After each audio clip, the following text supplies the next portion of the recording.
ہے عشق از قلم سلمیٰ خان، دو مسافر جن کی منزل کچھ نہیں۔ قسط نمبر 2۔ یار تم نے نوٹس بنائے ہیں؟ کل میرے سر میں کافی درد تھا، اس وجہ سے میں جلدی سو گئی تھی تو میں نہیں بنا پائی۔ میں جانتی تھی، اس لیے میں بنا کر لائی ہوں، لاریب نے مسکراتے ہوئے تمنا کو دیکھ کر کہا، اور تمنا تو خوش ہی ہو گئی تھی کیونکہ وہ پریشان تھی کہ اب وہ کیا ہوگا، مگر ہر بار کی طرح لاریب نے اس کی پریشانی 2 منٹ میں دور کر دی تھی۔ تمنا اور لاریب مسکراتے ہوئے اب کلاس کے اندر داخل ہو چکی تھی۔ تمنا چودھری سیف اللہ کی اکلوتی بیٹی اور اپنے بھائیوں کی جان، وہ واحد گاؤں کی لڑکی تھی جسے شہر میں ہاسٹل میں رہنے کی اجازت دی گئی تھی، ورنہ کسی کو بھی اجازت نہیں تھی شہر میں رہنے کی۔ اسے پڑھائی کا بہت شوق تھا، وہ پڑھائی کے لیے ایک الگ ہی جنون رکھتی تھی۔ جہاں حفصہ کا یہ کہنا تھا کہ پڑھائی میں کیا رکھا ہے، ہمیں تو گھرداری ہی سیکھنی ہے اور سنبھالنی ہے، مگر اس کی سوچ بالکل اس سے مختلف تھی۔ اسے یہی لگتا تھا کہ پڑھائی میں ہی تو سب کچھ رکھا ہے، اللہ نہ کرے برا وقت آ جائے تو پڑھائی وہ واحد چیز ہے جو ہمیں برے وقت سے سنبھالتی ہے۔ اگر ہمارے پاس پڑھائی ہوگی تو ہمارے لیے کچھ ہو سکتا ہے، ورنہ بغیر پڑھائی کے ہم لوگ کوئی اچھا کام بھی نہیں کر سکتے۔ تمنا اور لاریب ساتھ ایک ہی روم میں رہتی تھیں۔ وہ دونوں کی دوستی بہت اچھی تھی اور ہر مشکل وقت میں دونوں ایک دوسرے کا ساتھ دیا کرتی تھیں۔ یوں ہی ان دونوں کی دوستی آگے بڑھتی جا رہی تھی۔ آج کلاس میں ایک الگ ہی شور مچا ہوا تھا۔ تمنا لاریب سے پوچھنے لگی، مگر لاریب نے خود بھی نہیں جانتی تھی کہ کیا ہوا ہے۔ جب ان لوگوں نے اور لڑکیوں سے پوچھا تو تب انہیں پتہ چلا کہ آج یونیورسٹی میں لڑائی ہو گئی تھی۔ لڑائی کی وجہ کسی کو بھی نہیں پتہ تھی، مگر صبح عمر زخمی حالت میں زمین پر پڑا ہوا ملا تھا، اس کے منہ سے خون نکل رہا تھا۔ جب سب نے پوچھا تمہارا یہ حال کس نے کیا تو اس نے کہا مجھے منان نے مارا ہے۔ اور تمنا لاریب دونوں ہی اس بات پر حیران ہو گئی تھیں۔ منان؟ تمہارا مطلب ہے عبد المنان؟ تمنا نے بے یقینی سے پوچھا تھا۔ ہاں، عبد المنان، مگر وہ اس بات پہ یقین کرنے کو تیار نہیں ہے، اور آج پوری کلاس میں یہی باتیں چل رہی ہیں۔ اور تمنا سوچ میں پڑ گئی۔ لاریب نے جب اسے پریشان دیکھا تو اس کو ہلا کر پوچھنے لگی۔ تمنا نے نفی میں سر ہلایا۔ میں نہیں یقین کر سکتی کہ عبد المنان ایسا کر سکتا ہے، وہ تو اپنے کام سے کام رکھنے والا انسان ہے، اور پھر اتنا سب کچھ وہ کر بھی نہیں سکتا۔ ان لوگوں کا کہنا ہے کہ اسے برے طریقے سے مارا گیا ہے، مگر عبد المنان تو ایک رحم دل انسان ہے، پھر وہ کیسے کر سکتا ہے؟ تمنا لاریب کو یقین نہیں آ رہا تھا۔ جب تھوڑی دیر بعد عمر کو انہوں نے کلاس میں داخل ہوتے ہوئے دیکھا تھا، اس کا منہ کا پورا نقشہ ہی بگڑا ہوا تھا، جس سے واضح طور پہ دیکھا جا سکتا تھا کہ اسے بہت بری طریقے سے مارا گیا ہے۔ اور پھر تھوڑی دیر بعد منان بھی کلاس کے اندر داخل ہوا تھا۔ چہرے پر سنجیدگی واضح طور پر نظر آ رہی تھی۔ ہر لڑکی کی نظر منان پر مرکوز تھی، مگر منان سب کو نظر انداز کرتے ہوئے اپنی جگہ پر بیٹھ گیا تھا۔ البتہ عمر کھا جانے والی نظروں سے اسے دیکھ رہا تھا۔ تمنا تھوڑی دیر پہلے دونوں کو پرنسپل کے آفس میں بلایا گیا تھا۔ اس وقت عمر نے کافی کوشش کی تھی کہ اپنی بات کو سچ ثابت کرنے کی، مگر اس کے پاس کوئی ثبوت نہیں تھا، اور منان کا نیچر سارے ٹیچرز جانتے تھے، اس لیے انہوں نے بھی عمر کی بات پہ یقین نہیں کیا اور اس بات کو ختم کرنے کا کہا۔ مگر عمر سوچ چکا تھا کہ وہ اپنی بات کو سچ ثابت کر کے رہے گا۔ تمنا پریشانی سے منان کو دیکھ رہی تھی، مگر وہ ارد گرد سے بے نیاز اپنی کتاب میں نظریں جمائے بیٹھا ہوا تھا۔ جب کلاس ختم ہوئی تو وہ باہر کی طرف نکلنے ہی لگا جب تمنا اس کے سامنے آ گئی تھی۔ لاریب بھی اس کے ساتھ موجود تھی۔ منان اچھی طریقے سے جانتا تھا کہ وہ کیا پوچھنا چاہتی ہے، اس لیے تمنا کے بغیر پوچھے ہی اس نے جواب دے دیا۔ مجھے پتا ہے آپ کیا پوچھنا چاہتی ہیں، کیونکہ سب لوگ مجھ سے یہی پوچھ رہے ہیں، کیونکہ میں نے سب لوگوں کو بتا دیا ہے اور آپ کو بھی بتا دیتا ہوں کہ میں نے کچھ نہیں کیا۔ برائے مہربانی مجھ سے مزید سوال کرنے سے سب لوگ گریز کریں۔ وہ بغیر تمنا کی سنی وہاں سے جا چکا تھا۔ پیچھے وہ دونوں ایک دوسرے کا چہرہ دیکھتی رہ گئیں۔ امی، آپ جانتی ہیں آپ نے کیا کیا ہے؟ آپ نے اس بے قصور لڑکی کو سزا دلوا دی ہے۔ میرب جب سے گھر آئی تھی اپنی ماں سے لڑے جا رہی تھی، مگر حسینہ بیگم کو کہاں فکر تھی۔ وہ تو اسی بات پہ مطمئن تھیں کہ انہوں نے اپنے بیٹے اور بیٹی کو بچا لیا تھا۔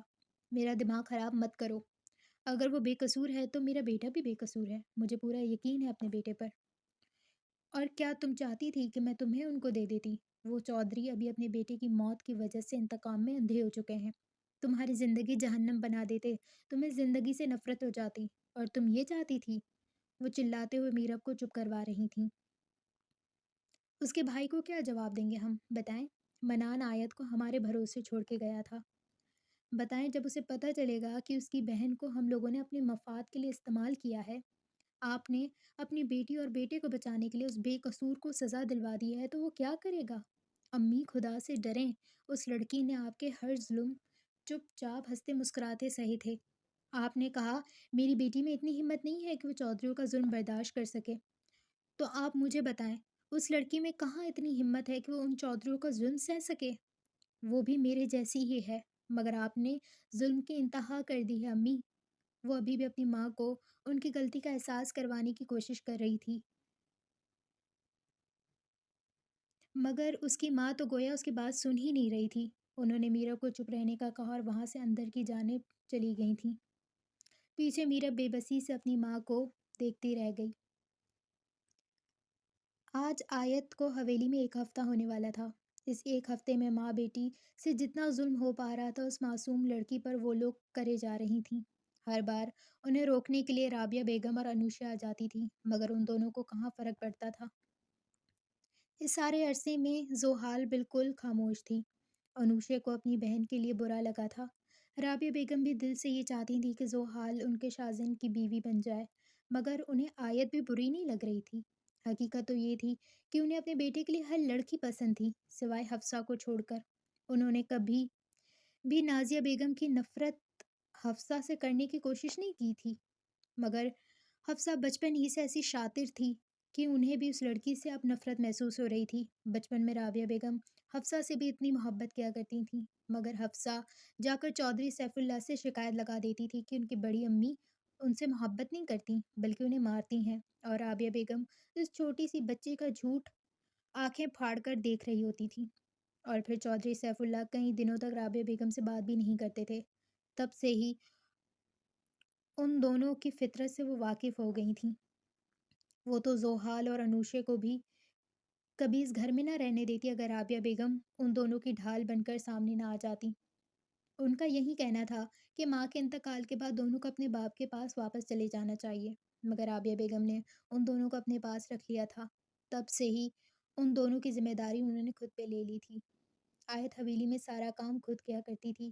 اس کی زندگی نوکروں سے بھی بدتر تھی۔ سب سے پہلے حویلی والوں کو کھانا دیا جاتا تھا، اور پھر اس کے بعد نوکروں کی باری ہوتی، مگر نازیہ بیگم کا حکم تھا کہ اسے نوکروں کے بعد کھانا دیا جائے اور کھانے میں سوکھی روٹی اور پیاز دی جائے، مگر انوشے کچن میں جا کر اس کو زیادہ کھانا دے دیا کرتی تھی۔ یہ بات جب حفصہ کو پتہ چلتی تو وہ الگ ہی قیامت برپا کر دیتی تھی۔ حفصہ کا یہی کہنا تھا کہ اس کے بھائی کا انتقال ہوا ہے، کسی کو کوئی فکر تک نہیں ہے، مگر انوشے بھی منہ توڑ اس کو جواب دیا کرتی تھی، ٹھیک ہے ہمیں فکر نہیں ہے، ہمارا تو وہ کزن تھا نا، مگر تمہارا تو وہ سگا بھائی تھا، اس کی موت کو ایک ہفتہ ہی گزرا ہے اور تم نے اپنا روپ دیکھا ہے، کسی دلہن کی طرح سج کر حویلی میں گھومتی ہو، کہیں سے بھی نہیں لگتا کہ تمہارا سگا بھائی مرا ہے، اس لیے دوسروں پر انگلی اٹھانے سے پہلے اپنے گریبان میں جھانک لو۔ وہ بھی منہ بند کروانے والا جواب دے کر وہاں سے جا چکی تھی۔ وہ پیچھے چلاتی رہ جاتی۔ حقیقت تو یہ تھی کہ وہ شازم کو بھی اپنی طرف متوجہ رکھنا چاہتی تھی۔ اگر وہ خود کا حال برا کر لیتی اور شازم اس کو اس حال میں دیکھ کر اس پر متوجہ نہ ہوتا اور اس کا دل اس سے اٹھ جاتا تو پھر وہ کیا کرتی؟ اس لیے بھائی کا قتل ایک طرف مگر اپنا مستقبل ایک طرف۔ ان دونوں ماں بیٹیوں نے سارا کام تو آیت پر ڈال دیا تھا سوائے شازم کے کمرے میں جانے کے علاوہ۔ شازم کی عادت تھی کہ شام کے وقت وہ چائے پینے کی پہلے تو حفصہ لے جاتی تھی، مگر اس نے سختی سے منع کر دیا تھا اس لیے کہ وہ نہ لے کر آئے۔ اس لیے اب ملازمہ لے کر جاتی تھی۔ اور جب وہ حویلی میں ہوتا اس وقت حفصہ نے سختی سے آیت کو منع کیا تھا کہ وہ اس کے سامنے نہ آئے۔ وہ بھی بیچاری ڈرتے ہوئے ان کی ساری باتیں مان رہی تھی۔ ایک صبح جب سب لوگ ناشتے میں مصروف تھے سوائے شازم کو چھوڑ کے جو ابھی آنے والا تھا، وہ ابھی سیڑھیوں سے اترا ہی تھا جب حفصہ کی آواز اس کے کانوں تک آئی تھی۔ گھٹیا لڑکی، تم مجھے مارنا چاہتی ہو؟ اتنی گرم چائے تم نے میرے اوپر گرا دی۔ تم تو چاہتی ہو کہ میں اس دنیا سے چلی جاؤں تاکہ تمہاری اوقات یاد دلانے والا کوئی نہ بچے۔ وہ کسی پر پاگلوں کی طرح چلا رہی تھی۔ شازم کو لگا شاید کوئی ملازمہ ہے جسے وہ ڈانٹ رہی ہے۔ وہ اس کا چہرہ نہیں دیکھ پا رہا تھا۔ سب لوگ خاموش تماشائی بن کر دیکھ رہے تھے۔ رابعہ بیگم کا دل چاہ رہا تھا کہ اس لڑکی کا منہ بند کروا دے، مگر چودھری سیف اللہ کے سامنے وہ حفصہ کو کچھ نہیں کہہ سکتی تھیں، اس لیے وہ چپ رہیں۔ انوشے کے بھی یہی حال تھا۔ البتہ نازیہ بیگم نفرت سے اس لڑکی کو دیکھ رہی تھیں۔ وہ بھی 2-3 گالیاں اس لڑکی کو دے رہی تھیں۔ شازم کو غصہ آ رہا تھا، آخر وہ کسی ملازمہ کو بھی اتنا کچھ کیسے کہہ سکتی تھیں، کیونکہ اس نے انوشے کی بات سنی تھی جو حفصہ کو ابھی کہہ رہی تھی۔ حفصہ، اس نے جان بوجھ کے تم پہ نہیں گرائی، وہ غلطی سے تم پر گر گئی تھی، اور اور یہ بھی اور ہم یہ بھی کہہ سکتے ہیں کہ تم پہ چائے نہیں گری، تم پہ 2-3 قطرے گرے ہیں جس پر تم نے پوری حویلی سر پہ اٹھا لی ہے۔ کم سے کم صبح تو سب کو سکون سے جینے دے دیا کرو، ورنہ صبح بھی تم برباد کرنے کا کوئی موقع نہیں چھوڑتی۔ وہ حقیقت بول رہی تھی اور نازیہ بیگم اسے سامنے سے ٹوکنے لگیں۔ تم تو چاہتی ہی نہیں ہو کہ ہم دونوں سکون سے اس گھر میں رہیں۔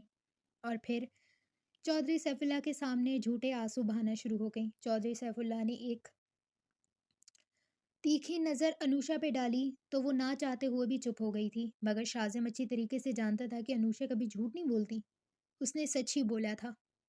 جب حفصہ کو محسوس ہوا کہ شازم سیڑھیوں پر موجود ہے تو اس نے یکدم اپنا لہجہ درست کیا اور وہاں سے اسے جانے کا کہنے لگی۔ اب دفع ہو جاؤ میرے سامنے سے۔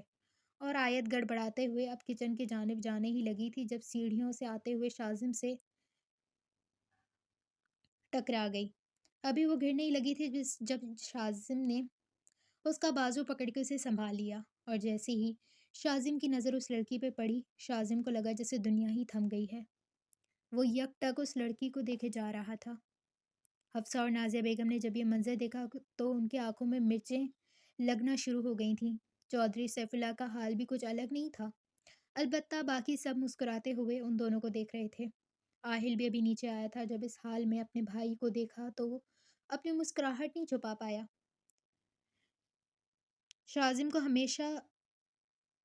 شازم کو لمحے کے 1000ویں حصے میں وہ لڑکی یاد آئی تھی جو میلے میں دوپٹہ لے رہی تھی۔ شازم اس کو کیسے بھول سکتا تھا؟ اس لڑکی کی معصوم آواز، اس لڑکی کے آنکھوں میں آنسو کے قطرے وہ محسوس کر کے اس دکاندار کو کہنے لگا کہ اس دوپٹے کا ریٹ 500 بتاؤ۔ شازم کے کہنے پہ وہ دکاندار دوپٹہ 500 میں دینے کو تیار ہو گیا تھا، اور پھر وہ لڑکی مسکرانے لگی، اور اس کی مسکراہٹ پر شازم چودھری کو لگا کہ وہ اپنا دل ہار بیٹھا ہے۔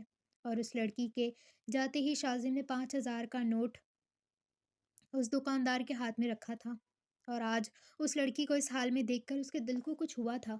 اس کے چہرے پر تھپڑوں کے نشان واضح طور پر نظر آ سکتے تھے، اس کے ہاتھ پر بھی نشان تھے۔ شازم نہ چاہتے ہوئے بھی غصے سے حفصہ کو دیکھنے لگا۔ حفصہ جلدی سے اپنی جگہ سے اٹھی اور اس کی طرف آئی، اس لڑکی کو اس سے الگ کرنے لگی۔ اسے غصہ آ رہا تھا۔ شازم نے آج تک غلطی سے بھی کبھی حفصہ کو نہیں چھوا تھا، اور وہ اس لڑکی کو اس طریقے سے اب اس کے ساتھ نہیں دیکھ سکتی تھی۔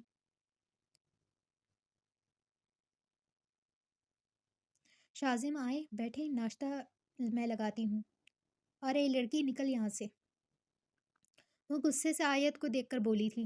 آیت بھی سہمی نظروں سے حفصہ کو دیکھ کر وہاں سے جانے لگی، مگر شازم تب تک اسے دیکھتا رہا جب تک وہ اس کی نظروں سے اوجھل نہیں ہو گئی۔ نازیہ بیگم نے اس کی نظریں واضح طور پر محسوس کی تھیں۔ شازم کو غصہ تو بہت آ رہا تھا، مگر اس وقت وہ کوئی تماشا نہیں کر سکتا تھا، اس لیے چپ چاپ ناشتہ کرنے کے لیے بیٹھ گیا، مگر ذہن میں صرف آیت کے ہی خیال آ رہے تھے۔ حفصہ اب مزید پریشان ہو گئی تھی کیونکہ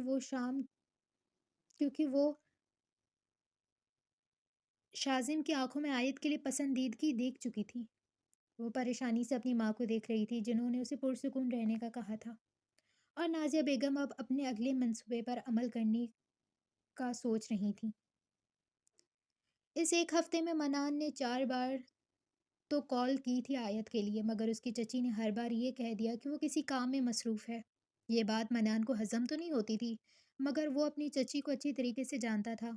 وہ جب بھی آیت کو فون کرتا، اس کی چچی 5 منٹ سے زیادہ اسے بات نہیں کرنے دیا کرتی تھی، اور کبھی کبھی تو وہ بات ہی نہیں کرنے دیتی تھی۔ اس لیے اس نے یہی سمجھا کہ اس کی چچی نے اسے بات کرنے سے منع کیا ہے، اس لیے وہ فون بند کر دیتا۔ آج میرب نے فون اٹھا لیا تھا۔ میرب کی پریشانی والی آواز آئی منان کی پریشانی والی آواز آئی تھی۔ میرب وہاں پر سب ٹھیک ہے نا؟ وہ پریشان ہو کر پوچھ رہا تھا، اور میرب اپنے آنسو ضبط کرتے ہوئے کہہ رہی تھی، جی منان، یہاں پہ سب ٹھیک ہے۔ وہ خود سے ہی ایک الگ جنگ لڑ رہی تھی۔ وہ کبھی بھی منان سے جھوٹ نہیں بولنا چاہتی تھی، مگر اس کی چچی اچھی طریقے سے جانتی تھی کہ منان جب تک وہ آیت سے بات نہیں کر لیتا تب تک اسے سکون نہیں ملے گا، اور اگر میرب اسے یہ یقین دلوا دے کہ وہ یہاں پر ٹھیک ہے تو وہ پھر آیت بھی ٹھیک ہے تو وہ دوبارہ فون نہیں کرے گا، اور کچھ دن تو وہ پرسکون رہ سکتی ہیں۔ اس لیے انہوں نے میرب کو فون اٹھانے کا کہا تھا۔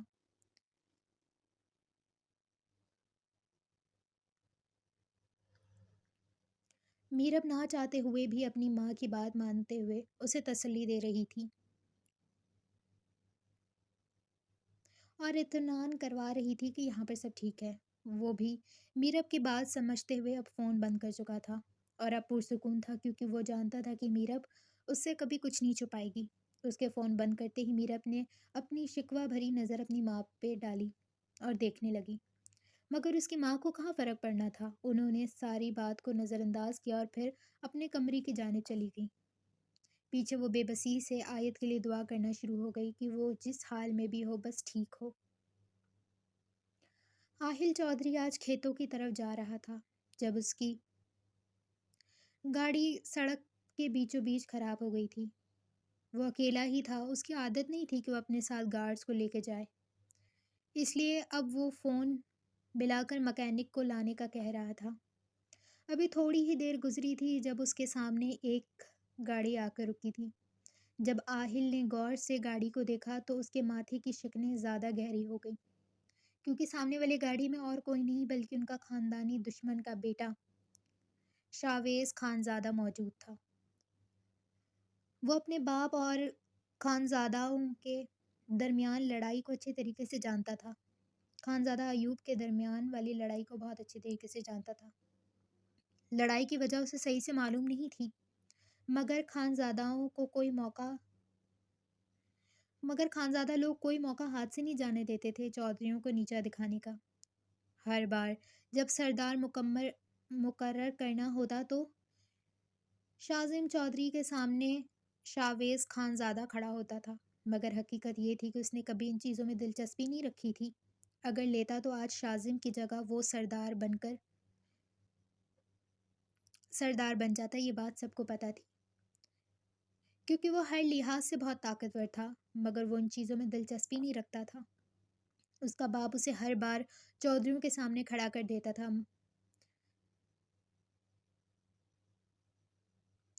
جب چودھری لوگوں کو یقین دلاتے تھے کہ وہ ایک اچھے سردار ثابت ہوں گے، تو دوسری طرف خانزادہ لوگ کچھ بھی نہیں کیا کرتے تھے۔ شاویز خانزادہ کا یہی ماننا تھا کہ اگر اسے سردار بننا ہے تو وہ ویسے بھی بن جائے گا، اسے ضرورت نہیں ہے اتنی تقریریں کرنے کی۔ وہ ابھی وہیں جا رہا تھا جب آہل کی گاڑی اس نے خراب دیکھی تو اس کی طرف آنے لگا۔ السلام علیکم آہل چودھری۔ وہ مسکراتے ہوئے آہل کے سامنے کھڑا ہو گیا تھا۔ آہل نے بھی وعلیکم السلام میں جواب دیا تھا۔ گاڑی خراب ہو گئی ہے کیا؟ اس نے گاڑی کی طرف دیکھتے ہوئے کہا تھا۔ آہل نے بس سر ہلا کر کہا تھا، لیکن کچھ بولا نہیں تھا۔ شاویز نے اسے اپنے ساتھ چلنے کا کہا تو آہل نے نفی میں سر ہلایا۔ ارے آہل چودھری، تم تو اچھے سے جانتے ہو کہ یہ دشمنی ہمارے دادا اور باپ کے درمیان ہے۔ ہمارے درمیان نہیں ہے، اور ویسے بھی ہماری حویلی قریب میں ہی ہے۔ جب تک تمہاری گاڑی صحیح نہیں ہو جاتی تب تک ہمیں مہمان نوازی کا موقع دو۔ وہ چہرے پر مسکراہٹ سجائے آہل کو دیکھ کر بول رہا تھا۔ آہل نے جب اپنا فون دیکھا تو ایک میسج جگمگا رہا تھا جس میں یہ لکھا تھا کہ کم از کم آدھا گھنٹہ لگ جائے گا، اور وہ یہی سوچ رہا تھا کہ کب مکینک آئے گا، کب وہ صحیح کرے گا اور کب وہ یہاں سے جائے گا۔ اور اس وقت اسے شاویز صحیح لگ رہا تھا، وہ اس کے ساتھ جانے کو تیار ہو گیا۔ شاویز نے اپنے خاص ملازم کو حکم دیا کہ وہ آہل کی گاڑی ٹھیک کر لے، اور آہل کو اپنی گاڑی میں بٹھا کر خانزادہ حویلی پہنچ چکا تھا۔ وہ اسے مردان خانے میں بٹھا کر ملازم کو چائے لانے کا حکم دے چکا تھا۔ تھوڑی دیر بعد خانزادہ ایوب بھی وہاں پر موجود تھے۔ آہل کو دیکھ کر وہ مسکرا کر وہاں پر بیٹھ گئے تھے۔ آہل کبھی بھی اس حویلی میں نہیں آیا تھا، آج پہلی بار اس حویلی میں موجود تھا۔ کبھی اس نے سنا تھا، مگر اس نے جتنا سنا تھا یہاں کے لوگ بالکل ویسے نہیں تھے۔ اسے تو بچپن سے یہی بتایا گیا تھا کہ یہاں کے لوگ بہت ظالم ہیں، وہ کسی کو زندہ نہیں چھوڑتے، مگر شاویز خانزادہ اور خانزادہ ایوب کو دیکھ کر ایسا کچھ بھی نہیں لگتا تھا۔ خانزادہ ایوب اس کی الجھن سمجھ کر مسکرانے لگے۔ ہماری دشمنی تمہارے باپ سے ہے، تم سے نہیں۔ ہم نے کبھی شازم کو بھی اپنا دشمن نہیں سمجھا، کیونکہ اگر ہم اسے دشمن سمجھتے تو کبھی سردار نہ بننے دیتے، مگر ہم خانزادہ لوگ ان لوگوں سے دشمنی کرتے ہیں جو ہم سے دشمنی رکھتے ہیں۔ اس کے علاوہ ہم کسی پر زبردستی کوئی ظلم نہ کوئی ناانصافی نہیں کرتے۔ ان کے چہرے کی مسکراہٹ ایک پل کے لیے غائب ہو گئی تھی، اور آہل کو لگا جیسے بچپن سے اسے بتایا گیا ہو خانزادہ لوگ ظالم ہوتے ہیں، وہ بالکل ہی غلط بتایا گیا تھا، کیونکہ ان لوگوں میں ایسا کچھ بھی نہیں تھا۔ وہ تھوڑی دیر وہاں بیٹھا اور پھر ملازم نے اطلاع دی کہ گاڑی ٹھیک ہو چکی ہے۔ وہ بھی پھر مسکراتے ہوئے رخصت کرنے کے لیے گاڑی تک آئے تھے۔ آہل ابھی مطمئن تھا، کیونکہ اس نے جیسا ان لوگوں کے بارے میں سنا تھا وہ غلط تھا۔ اس کے جاتے ہی خانزادہ ایوب شازم کی طرف دیکھنے لگے، خانزادہ ایوب شاویز کی طرف دیکھنے لگے، اور پھر وہ دونوں بھی حویلی کے اندر چلے گئے۔ خانزادہ اور چودھریوں کی دشمنی ان کے باپ دادا کے زمانے سے چل رہی تھی، مگر خانزادہ ایوب کے والد نے کافی بار یہ دشمنی ختم کرنے کی کوشش کی تھی، کیونکہ اس لڑائی میں کافی لوگوں کا نقصان ہو گیا تھا، مگر چودھری سیف اللہ کے والد کسی صورت یہ لڑائی ختم کرنے کو تیار نہیں تھے۔ اور پھر جب چودھری سیف اللہ کے والد کا انتقال ہوا تو خانزادہوں کو لگا کہ یہ لڑائی ختم ہو چکی ہے، مگر چودھری سیف اللہ نے ان کے بندوں کو مار دیا، صرف اس لیے کہ وہ ان کے کھیتوں کی طرف آئے تھے، اور اس وقت خانزادہ ایوب بھی ناحق کسی کا قتل برداشت نہیں کر سکتے تھے، اور پھر انہوں نے بھی کبھی اس دشمنی کو ختم کرنے میں ابتدا نہیں کی تھی، کیونکہ ہر بار وہی پہل کیا کرتے تھے، مگر چودھریوں کو لگتا تھا کہ خانزادہوں لوگ اس دشمنی کو اس لیے ختم کرنا چاہتے ہیں کیونکہ ہم لوگ طاقتور ہیں، مگر خانزادہ ایوب جانتے تھے کہ اس دشمنی میں سوائے ان غریب لوگوں کے نقصان کے علاوہ کچھ بھی نہیں ہوگا، جو کہ چودھری سیف اللہ کے لوگ خانزادہ لوگوں کو قتل کر دیتے تھے۔ مگر پھر خانزادہ کے لوگ بھی پیچھے ہٹنے والے نہیں تھے، انہوں نے بھی ویسا ہی کرنا شروع کر دیا۔ لڑائی چلتی جا رہی تھی، مگر خانزادہ ایوب نے کبھی بھی اپنے بچوں میں زہر نہیں بھرا تھا۔ انہوں نے ہمیشہ اپنے بچوں کو یہی بتایا تھا کہ یہ دشمنی ہم دو لوگوں کے بیچ میں ہے، اور یہ لڑائی ہم دونوں کے بیچ میں ہی رہے، مگر چودھری سیف اللہ نے اپنے بیٹوں کے اندر زہر بھرنا شروع کر دیا تھا۔ وہ اپنے بچوں کو یہی کہتے تھے کہ وہ لوگ دشمن ہیں۔ ابھی بھی فائق کا قتل انہوں نے خانزادہ لوگوں پر ڈالنے کی کوشش کی تھی، مگر ان لوگوں کا یہی کہنا تھا کہ ذیشان خانزادہ لوگوں کا ہی آدمی ہے، مگر خانزادہ والوں نے سمجھداری کا مظاہرہ کیا، اور انہوں نے یہی کہا کہ جرگہ اس دن بیٹھے گا جس دن آپ لوگوں کے پاس کوئی ثبوت ہوگا، ورنہ انضام کے لیے ہم لوگ جرگہ نہیں بٹھاتے۔ اور اگر خانزادہ حویلی میں دیکھا جائے تو وہاں پہ دو خاندان رہتے تھے، بڑے بیٹے خانزادہ ایوب جن کے دو بیٹے تھے، 26 سالہ شاویز خانزادہ اور 25 سالہ شاہزیب خانزادہ، اور ایک بیٹی 22 سالہ مفرح خانزادہ۔ ان کی بیوی زینب خانزادہ جو انہی کے ہی خاندان میں سے تھی، اور ان کی شادی خانزادہ ایوب کے ساتھ ہوئی تھی، اور خانزادہ ایوب کے چھوٹے بھائی ارباز خانزادہ جن کی 2 جڑواں بیٹیاں تھیں، زائشہ خانزادہ، حرم خانزادہ، اور ان کی شادی زینب کی ہی چھوٹی بہن حمیرہ خانزادہ سے ہوئی تھی۔ خانزادہ ایوب کی ایک ہی بہن تھی جنہوں نے اپنی مرضی سے شادی کی تھی۔ تب دونوں بھائیوں نے اپنی بہن کا ساتھ دیا تھا، مگر ان کے باپ نے انہیں صاف طور پر یہ کہہ دیا تھا کہ وہ ہرگز اس کی شادی خاندان سے باہر نہیں کریں گے، اور پھر نہ چاہتے ہوئے بھی صدف خانزادہ نے بغاوت کر دی۔ وہ اپنی محبت کو ہاتھ سے نہیں جانے دینا چاہتی تھیں۔ وہ گھر سے چلی گئی تھیں۔ اس دن کے بعد اس حویلی میں ان کے دروازے ہمیشہ کے لیے واپسی کے دروازے ہمیشہ کے لیے بند ہو گئے تھے۔ باپ کے انتقال کے بعد خانزادہ ایوب اور ارباز خانزادہ نے اپنی بہن کو بہت تلاش کیا تھا، مگر وہ کہیں بھی نہیں ملی، اور وہ نہ اپنی بہن کا پتہ لگا پا رہے تھے۔ گھر میں امن کا ماحول قائم تھا، کیونکہ وہ دونوں بہنیں ہمیشہ ہنسی خوش اپنے بچوں کے ساتھ اس حویلی میں رہ رہی تھیں۔ شاہزیب پڑھائی کے لیے دوسرے ملک گیا ہوا تھا، البتہ شاویز گاؤں کے حالات میں غور و فکر کر رہا تھا۔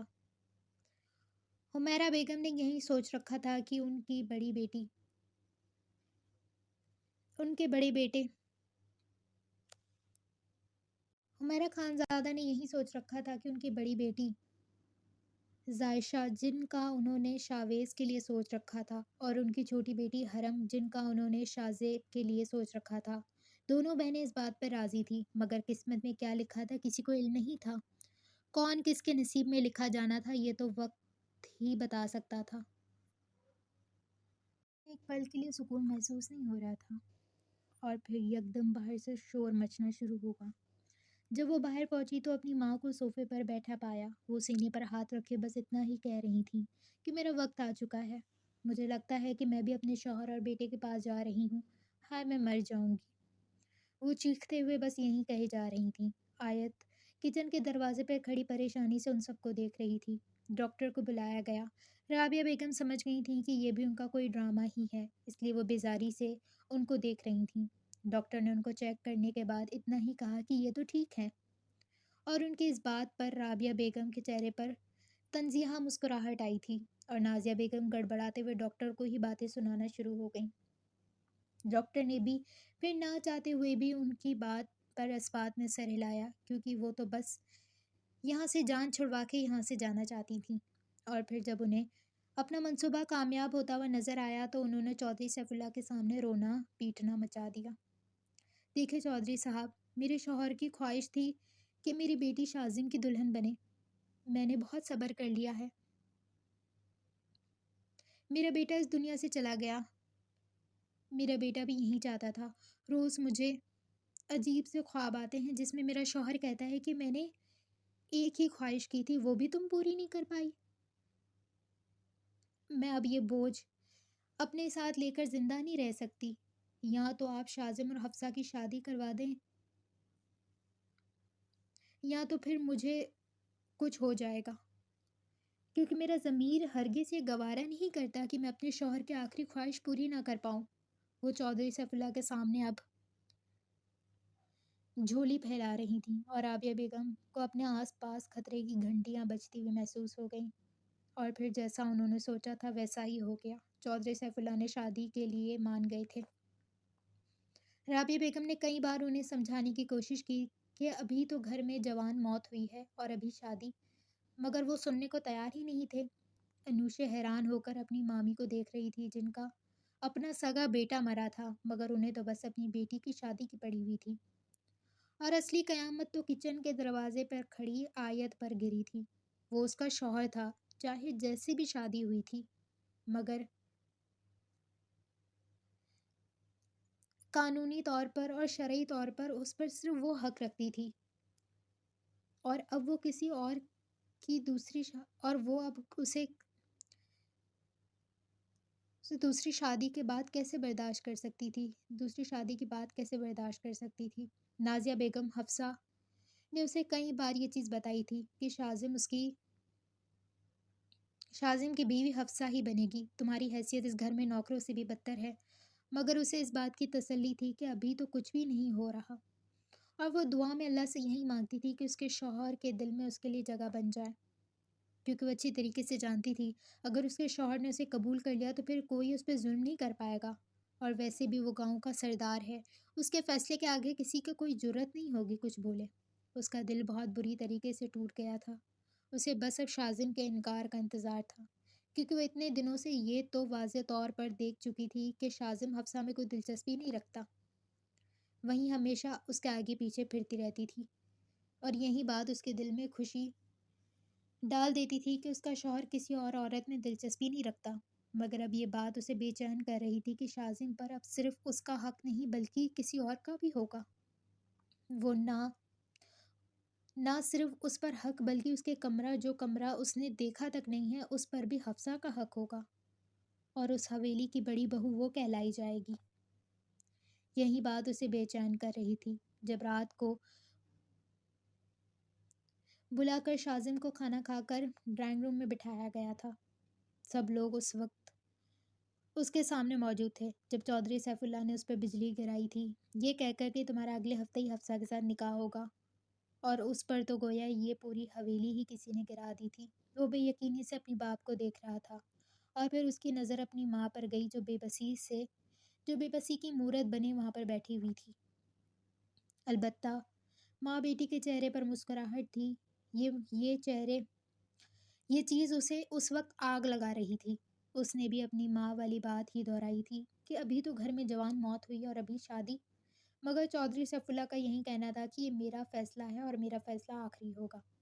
شازم چپ ہو گیا، اور اس کی چپ ہونا ہی آیت کے دل پر خنجر چلا رہا تھا۔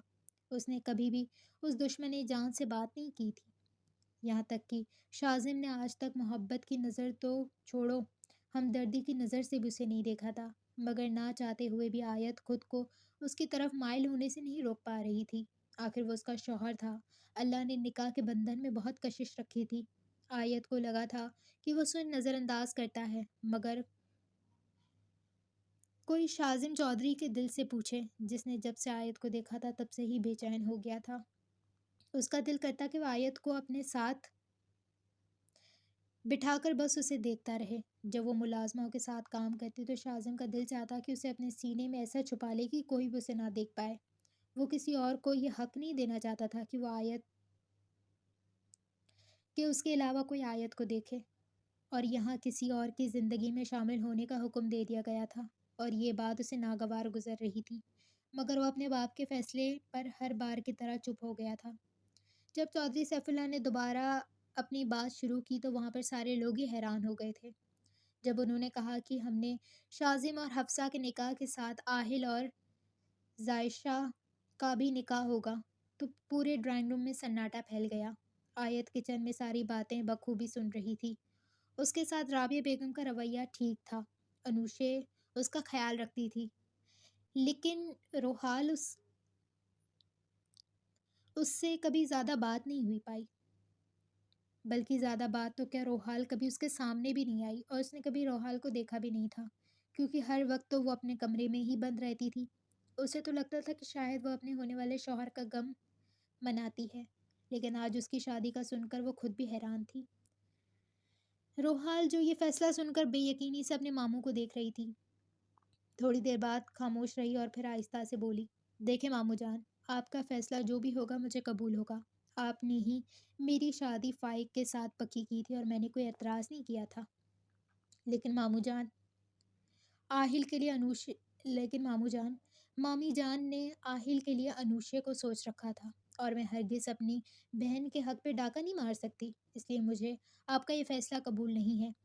آپ یہ مت سوچیے گا کہ میں احسان فراموش ہوں، مگر میرے لیے مجھ سے زیادہ دوسروں کی خوشی زیادہ اہم ہے۔ میں دوسروں کی خوشی کے لیے دوسروں کو خوش دیکھ کر خود بھی خوش ہوتی ہوں، اس لیے میں یہ نہیں کر سکتی۔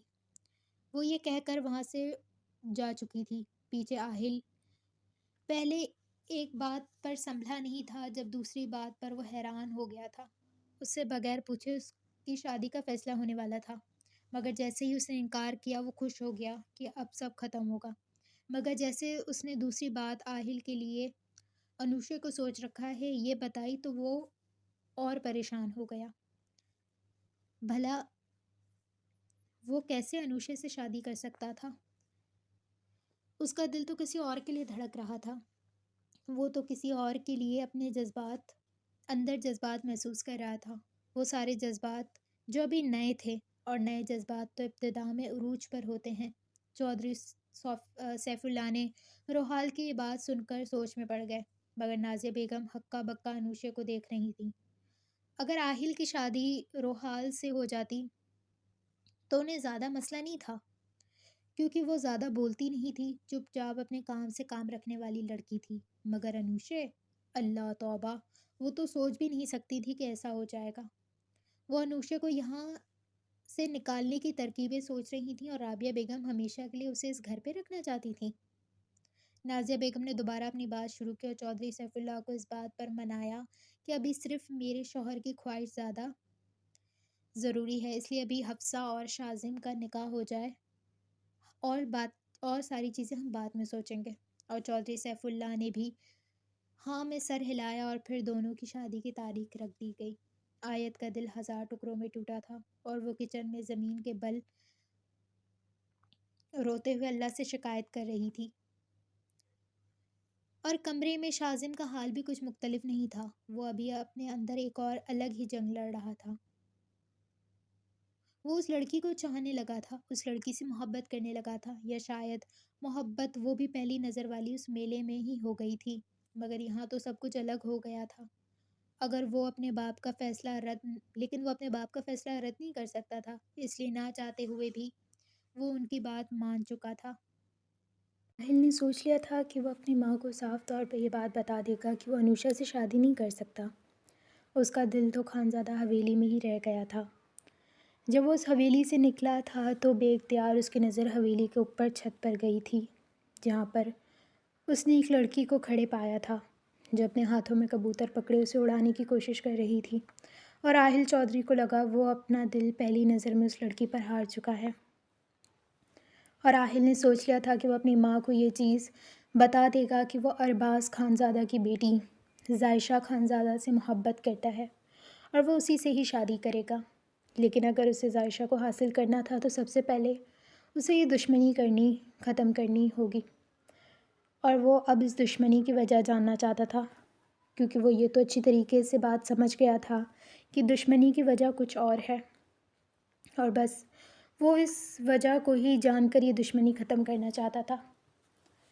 منان نے آج فیصلہ کر لیا تھا کہ وہ گاؤں واپس جائے گا اور آیت سے مل کر رہے گا۔ انہیں یونیورسٹی کی طرف سے کچھ چھٹیاں ملی تھیں، اس لیے اس کا ارادہ یہی تھا کہ وہ اپنی بہن کے ساتھ یہ دن گزارے گا۔ البتہ تمنا پہلے ہی گھر پہ بتا چکی تھی کہ اسے چھٹیاں مل گئی ہیں، مگر اس کا کام زیادہ ہے، اس لیے وہ گھر نہیں آ پائے گی۔ مگر جیسے ہی اسے شادی کا پتہ چلا وہ نہ چاہتے ہوئے بھی مان گئی تھی۔ آخر اس کے لالا کی شادی تھی، اس کا جانا تو بنتا تھا۔ تمنا کی بات کی جائے تو اسے حفصہ بھی کچھ خاص پسند نہیں تھی، مگر وہ اچھی طریقے سے جانتی تھی کہ اس کے بابا جان کے سامنے کسی کی کوئی بات نہیں چلتی، اس لیے وہ بیچاری بھی سب کی طرح چپ ہی رہ گئی تھی، اور اس کی چپ ہمیشہ چپ ہی رہتی تھی۔ آج ان دونوں کا آخری پیپر تھا۔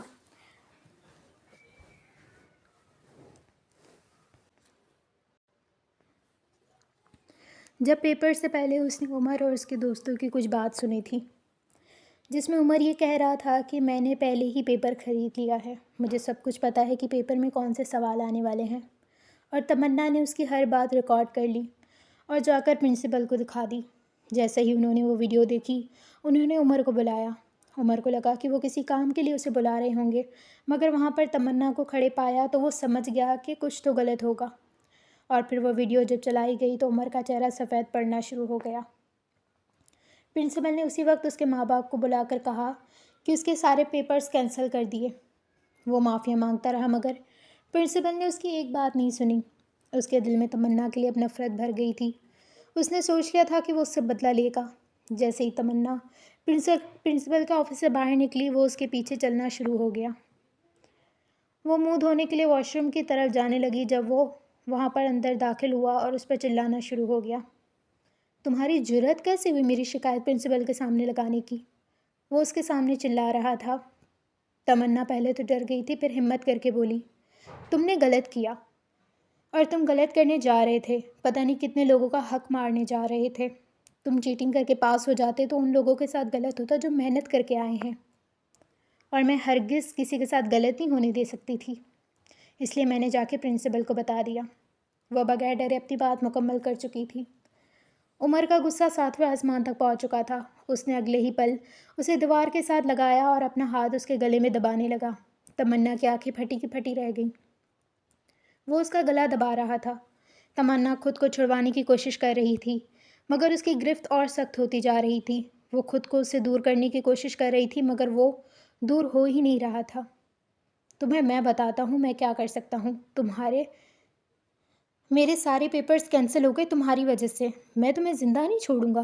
میرے راستے کا کانٹا ہو تم۔ وہ اس کے گلے پر اور دباؤ زور دے چکا تھا۔ تمنا کو اپنے سامنے اندھیرا ہوتا ہوا محسوس ہو رہا تھا، جب اگلے ہی پل کسی نے عمر کو کالر سے پکڑ کر پیچھے کیا اور اس کے منہ پر مکے مارنا شروع ہو گیا۔ جب عمر کا ہاتھ تمنا کے گلے سے ہٹا تو وہ دیوار کے ساتھ لگ کر زور زور سے کھانسنے لگی، اور منان جو وہاں سے گزر رہا تھا اس نے عمر کی ساری باتیں سن لی تھیں، اور وہ بغیر دیر کیے اندر آئے تو سامنے کا منظر دیکھ کر اس کے آنکھوں میں شعلے برسنے لگے، اور اگلے ہی پل وہ عمر کو پیچھے کر کے مارنا شروع ہو گیا۔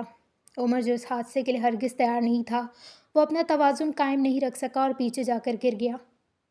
اس کے گرتے ہی منان اسے پاگلوں کی طرح مار رہا تھا۔ اس نے عمر کو اتنا مارا کہ وہ بے ہوش ہو گیا تھا۔ جب اس نے پیچھے تمنا کو دیکھا تو اس کی آنکھوں سے آنسو بہہ رہے تھے۔ وہ جلدی سے تمنا کی طرف گیا، اس کا ہاتھ پکڑ کے اسے باہر کی طرف لے جانے لگا۔ عمر پیچھے بے ہوش ہو چکا تھا۔ وہ اسے باہر لے آیا، مگر وہ ابھی بھی ڈر کے زیر اثر تھی۔ منان نے اس کو بیٹھنے کا کہا اور پھر اس کے لیے پانی لایا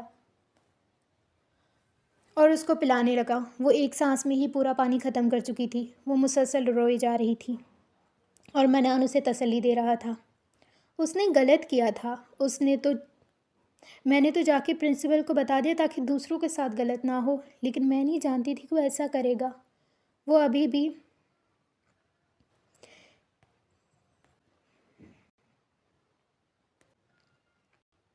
ہچکیوں کے بیچ روتے ہوئے منان کو بتا رہی تھی۔ منان کو وہ روتے ہوئے کوئی 7 سالہ بچی لگ رہی تھی جس کی ناک رونے کی وجہ سے لال ہو چکی تھی۔ یہ حالات ایسے تو نہیں تھے کہ جس میں منان کو ہنسنا چاہیے، مگر اس وقت منان کو ہنسی آ رہی تھی۔ تمنا نے جب خود کو کافی حد تک سنبھال چکی تھی تو منان کی طرف دیکھنے لگی جو اپنی مسکراہٹ چھپانے کی ناکام کوشش کر رہا تھا۔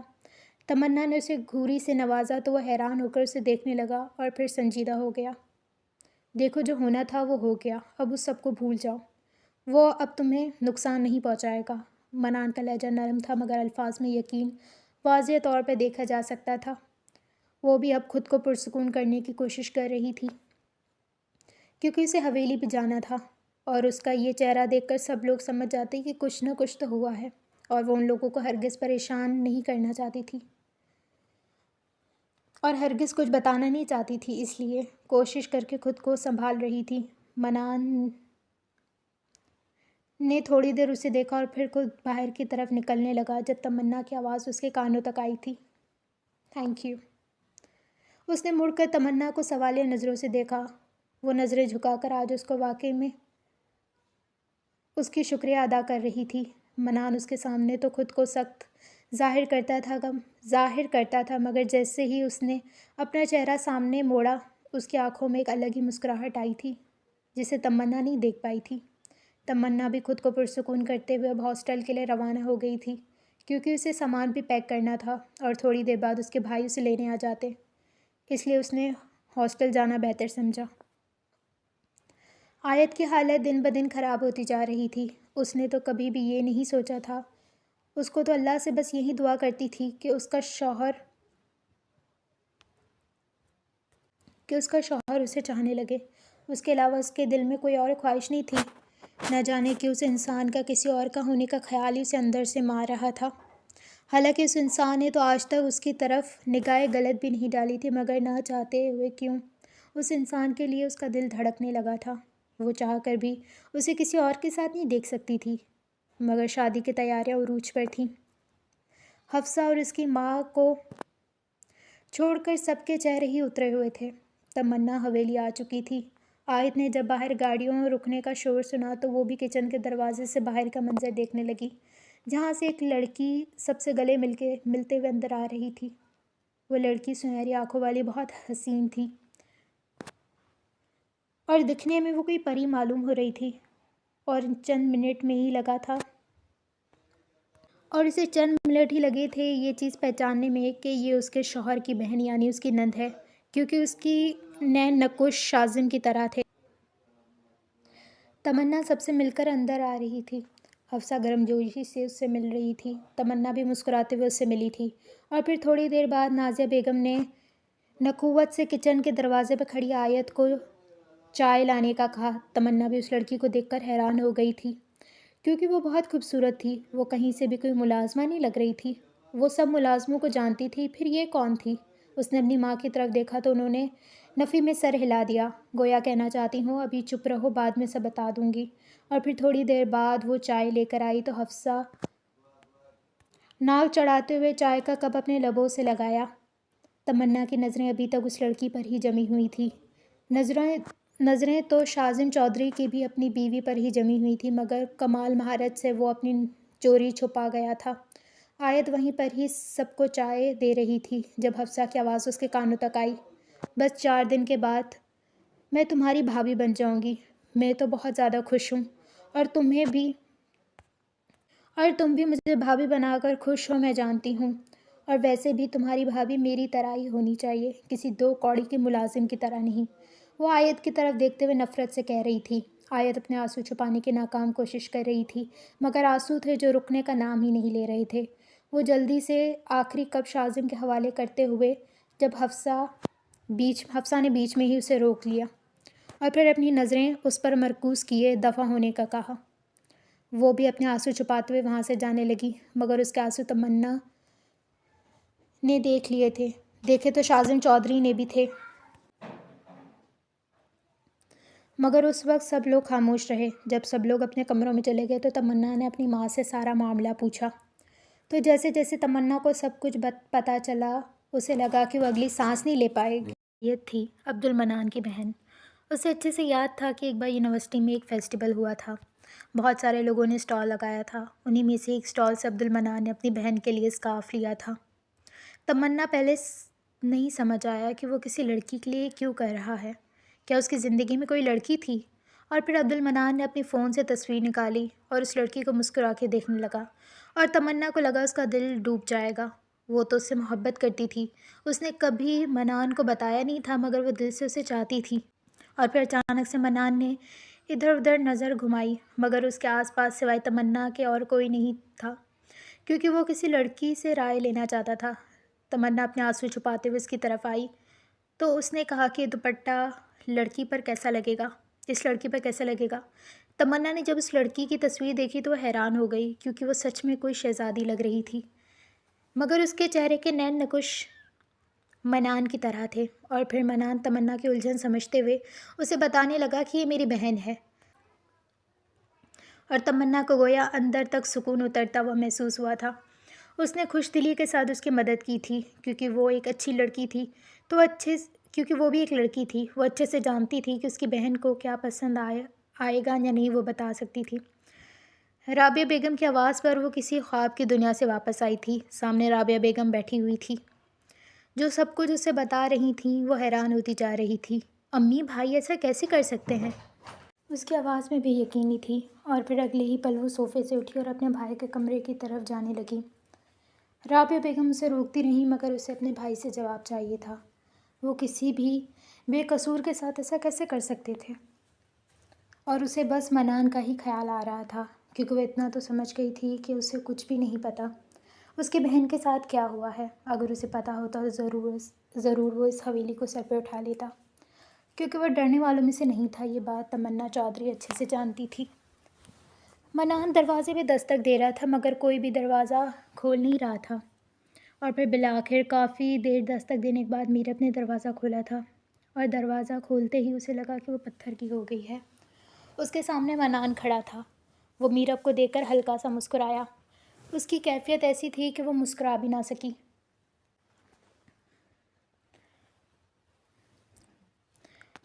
وہ بے یقینی سے منان کو دیکھنے لگی۔ ارے او میرب، کون ہے؟